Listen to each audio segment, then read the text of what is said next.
Hi, it's Anne Miles here. I'm from Aspergersfittingin.com and I'm here with my son who has Asperger's, and he is awesome for a start.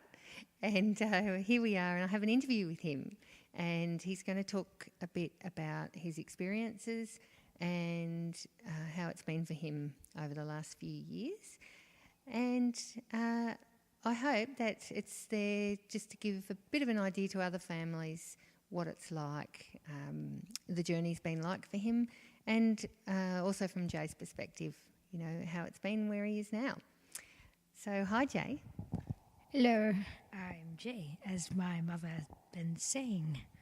That's right, that's our code name, isn't it? So the letter JJ, I have a little bit of questions for you. So tell me about the time you remember 3 years ago. We were back in another city, and do you remember being at school, what that was like? Yeah, I remember every day when I got to school, I thought, oh no, another day at school with my horrible teacher, who was actually trying to be nice to me, but wasn't. But the other kids were sort of scared of me, and I remember distinctly one day I was out, I found some old glass beer bottles on the concrete outside, and I thought it'd be funny if I smashed them on the floor and pretended to be a drunk guy with it. And apparently that wasn't very good, so I got in trouble.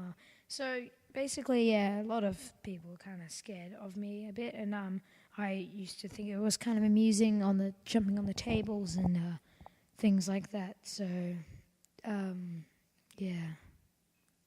Oh, and I also had one thing which is kind of bad. I kind of threw a chair out the window, sort of a bit. So at that time, you were behaving pretty poorly, and do you remember how many times a week you were in the principal's office? I think it was around about 3 times a week, I'd say, about.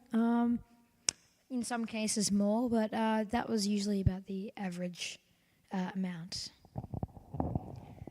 So there was a lot of stuff going on for you with your behaviour then. So tell me, Jay, how that actually felt, just emotionally how that felt. Well, I guess in a way it was kind of amusing, yet I also felt kind of bad inside and sort of a bit upset. It's kind of hard to explain, but I was sort of unhappy. I didn't really have any friends. I spent most of my time sort of drawing on the tables, just a bit of a loner, you could say. And do you remember saying to me once that there was a painting that reminded you of your life? Do you remember what that was? I forgot who painted, but it was the Scream, I think. I don't remember, but it was a painting of a guy on a bridge screaming. It's pretty famous, actually. And I asked you at the time when you said, oh, Mum, that painting reminds me of my life. And I said, oh, and how's that? And you answered me then, pretty lonely. So this painting called The Scream is actually, now that we've looked into it, it's a self-portrait of someone who actually suicided. So they felt pretty terrible at the time to have painted like that. So it didn't sound like your life was very happy at all for you then. Yeah. Well, to be, for the correct grammar, it was actually commit suicide, not suicided, as a start. There we go. Now, do we say right now that that's one of the traits of Asperger's is lots of correcting, and and it can be done really nicely. So I think that's one of the things Jay does particularly well now. So yeah, with the this painting and your emotions, you remember being pretty sad. Do you remember saying to me that you thought that life was so bad that you should put your head in the oven? Do you remember that? I think so. I don't really have a big memory, but I think that sounds pretty correct, on the contrary. So you're pretty sad at the time. Yeah, pretty sad, I guess. I did cry a lot after school. I sort of just lied in bed a lot or just drew violent or angry pictures, but yeah, sort of not very good. And those pictures, I remember, you're a particularly good artist, so they were very graphic. And some of your teachers weren't very impressed with the drawings that you were doing at the time either. Do you remember doing some about your teachers and what happened then? Yes, I remember our class had two building blocks, and I got two. I drew a picture of my teacher and one of me. I did the teacher looking sort of deformed, and I got the one I drew of me and smashed it, and the teacher sort of got it the wrong way because I was trying to explain that I sort of was kind of a bit angry with them, but they sort of got it the wrong way, I think. So in the end, you were trying to express your emotion with the picture, but what happened is you just got in trouble for being graphic and insulting. That sound right?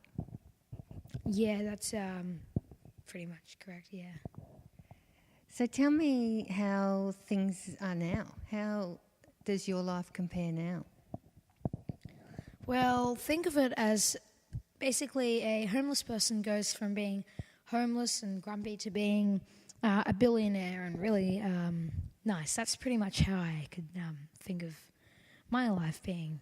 I also recall in kindy year one or prep in year one, I was actually a good child and sort of behaved and everything, but then year two I sort of slipped up a bit. So now the big achievement that you've just had this year, do you want to talk a bit about that? Yes, I became school captain. I found out at the end of the year last year, as there were tons of popular people running, and I'm not the most popular person in school, but it's pretty exciting how I became school captain, even though I'm not the most popular person. So vice captain of the school, to me that just sounds like such a huge social statement. It is about popularity, really, isn't it, at that age? Yeah, it is.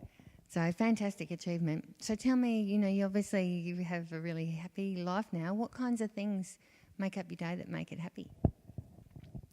Well, when I get to school in the morning, I sort of see my friend sort of near our school canteen and some other friends over there. I usually sort of wave to them, walk up to them and sort of talk about our news. And I love to hear one of my best friends' computer nerd news, which is always good to hear. And so I think that's one of the things that really makes my day happy. And you just had your 12th birthday recently, so how many kids did you have over for a party? I believe it was, I think it was 6 of my friends and my sister and I, so that was about 8 children, as well as a lot of parents. So a really good day, really good achievement. So the other day you said something to me, that there was another boy at school who had Aspergers. You were talking about some of his behaviour. He wasn't behaving quite as well as he should have at school, and there's quite a lot of flapping and probably unresourceful behaviour there. So do you remember what you said to me in the car? I said that if I probably didn't have help from my mother, I actually probably would kind of end up a bit like him. But I consider myself pretty much a ordinary neurotypical child, you could say, only still kind of fun and artistic. Yeah, that's right. And I agree with you, obviously. I think, you're right. The things that are the Asperger parts just are turned into exceptional skills now and talent rather than a problem, aren't they? Yeah. So what's